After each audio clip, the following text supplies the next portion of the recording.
एक शंकराचार्य पदवी पर बैठे हुए जो हमारे महाराज जी हैं, संत हैं, वो सब लोग एक संत की लोबी बन गई है। राजनीति हो रही है, ये नहीं होनी चाहिए। हिंदू भाजपा से ऐसा नहीं है, भाजपा हिंदू से है, ये भी उनको समझना होगा। वो शंकराचार्य एक बड़ी पदवी होती है, अभी उस पर टिप्पणी हो रही है, तो मैं कह रहा हूँ देश के लिए बहुत ही ज़्यादा चिंताजनक बात है। कलयुग में एक शंकराचार्य पे सवाल खड़े हो रहे हैं कि वो शंकराचार्य ही नहीं है और संतों का आपने सामने होना है, बहुत गलत मैसेज है। कानून एक शंकराचार्य के लिए भी, कानून एक आम नागरिक के लिए भी, कानून सांसद विधायक के लिए भी है। तो कानून का देखो पालन करना चाहिए। योगी जी ने बोला कि सन्यासी की कोई भी व्यक्तिगत संपत्ति नहीं होती है, उसके शिष्य और उसका सनातन ही उसकी व्यक्तिगत संपत्ति है। तो इस चीज़ को अभी मुक्तेश्वरानंद जी महाराज जी को समझना चाहिए कि वो ना जो भी कर रहे हैं ये अच्छा नहीं हो रहा है। अब अपनी विचारधारा को बदलना पड़ेगा। अभी मुक्तेश्वरानंद जी, शंकराचार्य जी, अगर आप अभी नहीं बदलेंगे अपने आप को, अगर आप अपनी विचारधारा को चेंज नहीं करेंगे तो शंकराचार्य की पदवी भी आपके पास ज़्यादा दिन रहने वाली नहीं है। अखिलेश यादव ने ये तक कह दिया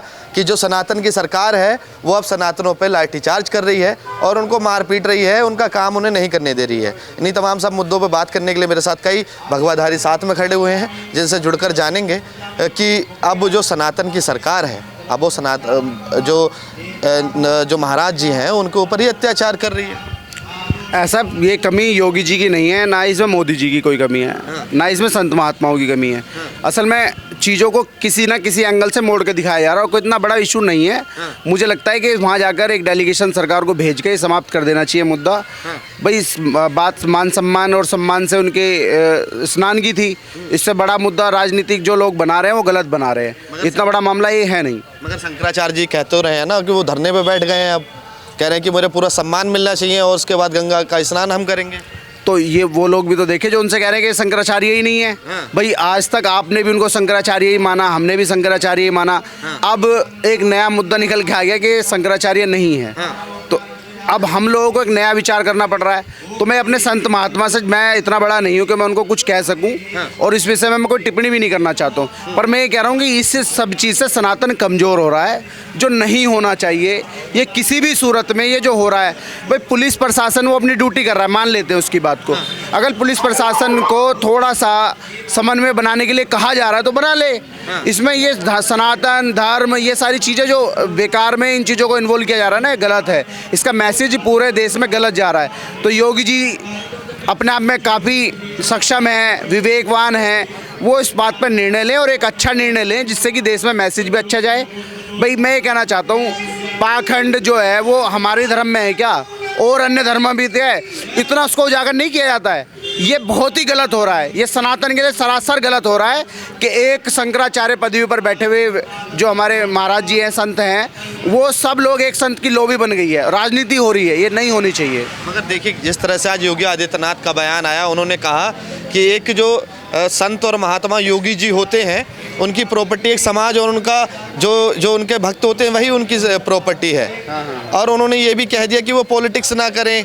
नहीं तो सही कहा, सही तो कहा, पॉलिटिक्स ना करें, ये तो बात सही है। कौन पॉलिटिक्स? शंकराचार्य जी को भी पॉलिटिक्स से बचना चाहिए। पॉलिटिक्स से इसलिए बचना चाहिए और हमारे युवाओं को भी बचना चाहिए, क्योंकि जैसे योगी और मोदी जी की बात आती है तो भाजपा वालों को ऐसा लगता है कि उनका भाई गलत है तो गलत भी कहना चाहिए। अब वो अभी मुक्तेश्वरानंद जी जो है वो गलत को गलत कह देते हैं, वो और जितने भी महंत संत महात्मा जो, वो ऐसा लगता है कि भाजपा के खरीदे हुए हैं। ऐसा नहीं है ना भाई, हिंदू भाजपा से ऐसा नहीं है, भाजपा हिंदू से है, ये भी उनको समझना होगा। तो ये विषय बिल्कुल राजनीतिक नहीं है, ये सारे संत महात्मा भाजपा के हिसाब से चलेंगे ऐसा भी सच नहीं है, या जो संत महात्मा होगा भाजपा का ही होगा ऐसा भी सच नहीं है। तो वो बात कर रहे हैं वो भी ठीक है, वो बात अपने रोटी सेकने के लिए कर रहे हैं वो भी अलग विषय है। मैं विषय यही कहना चाहता हूँ पूरे देशवासियों से, अपने युवाओं से, कि इसको भाजपा के एंगल से जोड़ के ना देखें, क्योंकि भाजपा के एंगल से तो सीधा सीधा राजनीति हो रही है। मगर कई तमाम जो सोशल मीडिया चैनल हैं वो कह रहे हैं कि 2015 में उन्हीं शंकराचार्य पे लाठीचार्ज करने का काम अखिलेश यादव ने किया था, उनकी सरकार नहीं आई है सत्ता में, और वही काम अब योगी आदित्यनाथ की सरकार कर रही है। उनके शिष्यों की चोटी तक खींची जा रही है, शिखाएं खींची जा रही हैं ये योगी के राज में, तो उनकी भी सरकार अब रिपीट नहीं करेगी। देखो उनकी लड़ाई सरकार से है, योगी से नहीं है। अब सरकार चाहे योगी क्या है, मान लो सपा किया है या अखिलेश क्या है, इस बात को आपने एग्री कराया ना कि 15 में उन पर लाठीचार्ज हुआ था, यानी कि अन्याय हम पे भी लाठीचार्ज, हम भी जेल जा रहे हैं भाई इसी योगी सरकार में। 12 लोगों को जेल भेजा, एक बार 21 लोगों को जेल भेजा और तमाम गोरक्षकों को जेल में भेजा गया। क्या कह दोगे इस विषय में? ये सरकार का काम है ना, सरकार से लड़ाई है, लड़ाई रहेगी। सरकार कोई भी, हम सरकार के भरोसे नहीं बैठेगा हिंदू। इसलिए अभी मुक्तेश्वर नंद जी जो अपनी लड़ाई लड़ रहे हैं वो उनके मान सम्मान की, सबको लोकतंत्र में अधिकार है कि नहीं है बताओ? फिर इसको राजनीति क्यों बनानी? उनको लगा उनका मान सम्मान गया है तो उनके मान सम्मान की लड़ाई वो लड़ रहे हैं, इसमें हमें क्यों चिंता करने का विषय ही नहीं है इसमें। तो क्या ये सनातनों की सरकार नहीं है? क्या हिंदुओं की सरकार नहीं है? क्योंकि जो अखिलेश यादव है वो कह रहे हैं कि वो सनातनों पर हिंदुओं की चिंता नहीं कर रहा है, कोई हिंदुओं की चिंता नहीं कर रहा। अखिलेश यादव तो केवल यद मुल्ले तो हैं तो वो मुल्लाओं की बात करते हैं, मुसलमानों की बात करते हैं। हिंदुओं को तो स्वयं की चिंता खुद करनी पड़ेगी। मंदिर बनवा रहे हैं अखिलेश यादव, अब तो भोलेनाथ का मंदिर बनवा रहे हैं। मैंने आपको क्या कहा? मंदिर बनवाने से हिंदुओं की चिंता होती है क्या? मंदिर बनवाने से होती है हिंदुओं की चिंता?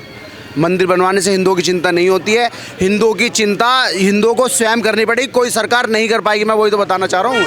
ये केवल प्रोपोगंडा है कि मंदिर बनवा दिए या हिंदुओं को थोड़ी सी मदद कर दी या कहीं, जब हिंदुओं की सेवा क्यों नहीं करते हैं? जब जैसे कहीं मुसलमान और हिंदू का झगड़ा हो जाए वो क्यों नहीं आवाज़ उठाते हैं? तो मुजफ्फरनगर दंगे में 90 करोड़ रुपए का चंदा दिया तो था, फंड निकाला तो था। किसने निकाला था? किसके लिए? कहाँ, किसको गया वो फंड? आपने देखा? फंड तो उन्होंने सबके लिए निकाला। ऐसा तो दिल्ली में भी निकाला गया था। उसका जो लाभ उठाने वाले सामाजिक कार्य में भी तो लगा वो, सामाजिक में है ना। हाँ, वो तो समाजवादी, वो मुसलमानों को ज्यादा गया वो बात अलग है। हिंदुओं के लिए तो नहीं गया ना, क्लियरली हिंदुओं के लिए तो नहीं गया ना। वो चंदा केवल आप लोग आंकड़ा उठा के देखोगे 90 करोड़ में से 80 करोड़ रुपए हिंदुओं को, वो मुसलमानों को गया होगा। ऐसी जब दिल्ली में दंगे हुए, हाँ मैंने कहा ना जैसे दिल्ली में दंगे हुए होंगे, नहीं मैं तो आपके चैनल से कहना चाह रहा हूँ, हो सकता है 10% उनके भी अपने प्रिय मित्रों का भी नुकसान हुआ होगा, क्योंकि मुसलमान तो देखता नहीं है उनके कौन से यादव हैं या ये जाट है गुजर है, उनमें यादवों का भी नुकसान हुआ था, उनके कुछ मित्रों का भी नुकसान हो तो वहाँ भी दिया होगा कुछ चंदा। ऐसा नहीं है, जो सरकार है वो अपना काम करे, हम लोग अपना काम कर रहे हैं, जो शंकराचार्य जी वो अपना काम कर रहे हैं। इसमें कोई अलग विषय नहीं है कि कौन सनातन का विरोधी है कौन है, सबको पता है कौन सनातनी है कौन नहीं है। इसमें कहने की कोई आवश्यकता नहीं। इस पर टिप्पणी करना मैं कह रहा हूँ किसी को भी सही नहीं होगा, क्योंकि वो बड़ा विषय है। वो शंकराचार्य एक बड़ी पदवी होती है, अभी उस पर ही टिप्पणी हो रही है तो मैं कह रहा हूँ देश के लिए बहुत ही ज़्यादा चिंताजनक बात है। कलयुग में एक शंकराचार्य पे सवाल खड़े हो रहे हैं कि वो शंकराचार्य ही नहीं है और संतों का आपने सामने होना है, बहुत गलत मैसेज है। मैं ज़्यादा बड़े बोल नहीं कहूँगा, पर मैं कहूँगा ये चीज़ें खत्म होनी चाहिए, ये खत्म होनी चाहिए। मगर शंकराचार्य पे 2022 में ही सवाल उठने लगे थे, कोर्ट ने भी क्या कह दिया कि वो शंकराचार्य नहीं है। देखिए वो एक ऐसे शंकराचार्य हैं जो समय समय पे गौ हत्या का विषय को भी उठाते हैं, तो हम तो देखो इस बात को नहीं कहेंगे कि शंकराचार्य गलत हैं। हो सकता है थोड़ी तालमेल सरकार के और शंकराचार्य जी के तालमेल में थोड़ी कमी हो सकती है, क्योंकि बताया जा रहा है प्रशासन की तरफ से कि वहाँ पे पहले से ही बैरिकेडिंग करी हुई थी, लेकिन शंकराचार्य के शिष्यों ने जबरदस्ती करी, उस बैरिकेडिंग को तोड़कर वहाँ से शंकराचार्य जी को लेके गए, जो कि सरासर गलत था। भाई जब कानून सबके लिए है, कानून एक शंकराचार्य के लिए भी है, कानून एक आम नागरिक के लिए भी, कानून सांसद विधायक के लिए भी है, तो कानून का देखो पालन करना चाहिए। और जब कानून का पालन नहीं करोगे तो हो सकता है वहाँ पे कुछ विषय अलग हो जाए। लेकिन मैं बाद में यही बात कहता हूँ, देखो जैसे जिस प्रकार से माननीय योगी आदित्यनाथ जी भी एक संत हैं, और संत जो हैं उन्हें दूसरे संत का थोड़ा सम्मान करना चाहिए, और उसके अलावा जल्द से जल्द इस पूरे मामले को खत्म करना चाहिए, क्योंकि इससे कहीं ना कहीं सनातनियों की छवि भी धूमिल होने का कार्य कर रही है। मगर जगत गुरु तो कह रहे हैं ना, कह रहे हैं कि वो शंकराचार्य है ही नहीं और उन्होंने प्रोटोकॉल को तोड़ा है। एक्चुअल में ऐसा है, मेरा मानना यह है कि जो ना पहले तो जब जगत गुरु शंकराचार्य हैं, आपको एक पदवी मिली हुई है, आप इस देश में सर्वस्व है, 4 शंकराचार्य हमारे, हम चारों की बातों को कभी नहीं काटते हैं। सनातनी पता है मतलब अपने गुरुओं से अपने सन्यासियों से चलता है। तो उस अभी मुक्तेश्वरानंद जो शंकराचार्य जी है उनको भी सोचना चाहिए कि किसी पार्टी विशेष के या फिर किसी व्यक्ति विशेष के मतलब साथ ना जाकर समाज के हित की बातें करें, राष्ट्र के हित की बातें करें। रही बात पता है सम्मान की, तो चाहे सांसद हो, चाहे देश का प्रधानमंत्री हो, चाहे देश का राष्ट्रपति हो, अगर प्रोटोकॉल है तो वो सबके लिए सम्मान है। अगर किसी के लिए वह रास्ता मान्य नहीं था तो आपके लिए भी नहीं था।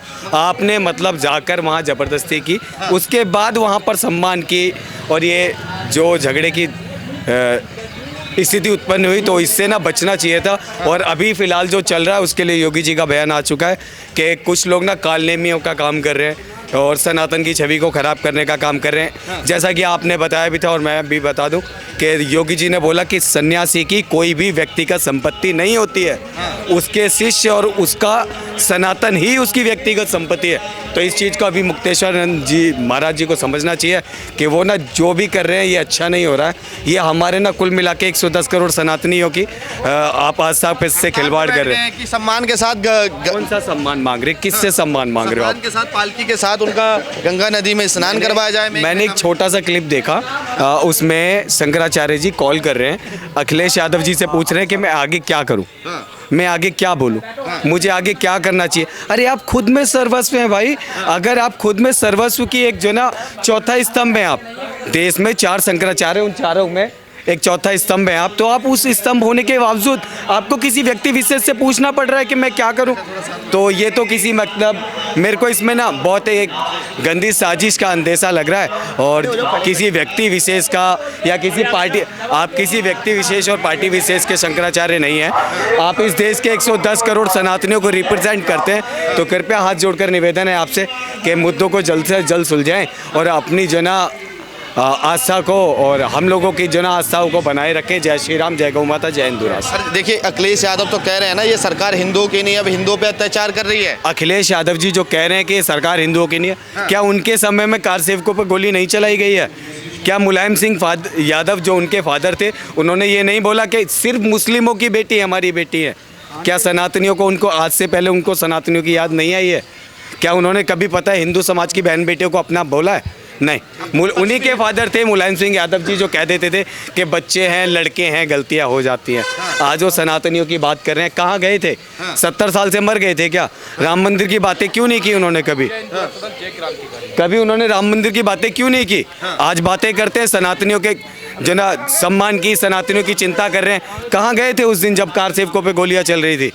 यही पार्टी थी, यही समय था और अभी भी मतलब जो चल रहा है। और मैं ना लोगों को चेताना चाहूँगा, 110 करोड़ सनातनी है भाई, किसी की बातों में नहीं आओ। आप अपनी आस्था और अपने समाज के साथ, अपने सन्यासियों के साथ खड़े हो जाओ। जय श्री राम, जय गौ माता, जय हिंदू राष्ट्र। अच्छा देखिए, वो कह रहे हैं ना कि ये सरकार मेरी विरोधी इसलिए है क्योंकि मैं गौ माता की बात करता हूँ, राष्ट्र माता की बात करता हूँ और राष्ट्र माता उनको बनवाना चाहता हूँ गौ माता को, इसलिए योगी जी मेरे विरोध में। क्योंकि अमित शाह ने कहा भी था कि तीसरी बार नरेंद्र मोदी को प्रधानमंत्री बना दो, ये गौ तस्करों को जेल में ठूस ठूस के डालेंगे। कहाँ गए वो बयान, कहाँ गए वो गौ तस्कर? अभी तक कितने जेल में डाले हैं? आप मेरी बात सुनिए, ऐसा नहीं है कि ये सरकार सनातन विरोधी है। गौ माता की बात मेरा राहुल पचौरी भी करता है, मैं भी करता हूँ। मुझे और इसको जेल में क्यों नहीं डाला जा रहा है? आपकी विचारधारा की लड़ाई है भाई। आप ना कांग्रेस का सपोर्ट करके, सपा का सपोर्ट करके आप सरकार को टारगेट कर रहे हैं। आप अपनी बातें नहीं रख रहे हैं। आप उनको ना हटाने की कोशिश करना, साजिशें करना, ये पता है शंकराचार्य जी को शोभा नहीं देता है। आप ना सरकार से आग्रह कीजिए, आप प्रार्थना कीजिए, आप उनको याद दिलाइए। हनुमान जी को भी उनकी शक्तियाँ याद दिलानी पड़ी थी। हनुमान जी को भी आपको याद हो तो वो अपनी शक्तियाँ जब भूल गए थे, आपको उनको ना याद दिलानी पड़ी थी। आप भी याद दिलाइए ना अमित शाह जी को कि अमित शाह जी आपका एक बयान था, आपने ये बोला था, मगर आप सीधा सीधा टारगेट कर रहे हैं कि इस सरकार को हटा दो, ये सनातन विरोधी है। अरे जब राम मंदिर बनाया तो सनातन के साथ थी ना, जब मथुरा काशी की बात कर रहे हैं तो सनातन के साथ थी ना। आज अगर आपके सम्मान की बात आ गई, आपको प्रोटोकॉल के तहत रोक दिया तो ये सनातन विरोधी हो गए। ऐसा नहीं होता है। आप अपनी विचारधारा को बदलना पड़ेगा। अभी मुक्तेश्वरानंद जी, शंकराचार्य जी, अगर आप अभी नहीं बदलेंगे अपने आप को, अगर आप अपनी विचारधारा को चेंज नहीं करेंगे तो शंकराचार्य की पदवी भी आपके पास ज़्यादा दिन रहने वाली नहीं है। और ये मैं नहीं कह रहा हूँ, ये इस देश के बड़े बड़े जन साधु संत, बड़े बड़े सन्यासी, हमारे प्रेमानंद जी महाराज और बड़े बड़े सभी साधु संतों का कहना है कि वो तो शंकराचार्य हैं ही नहीं, खुद से दंड ले लिया है और अपना आधिपत्य जता रहे हैं। चलिए ठीक है, बहुत बहुत धन्यवाद। आपने तमाम लोगों की राय सुनी, मगर आप तमाम लोगों की राय कमेंट बॉक्स में जरूर बताएगा। जय हिंद, जय भारत।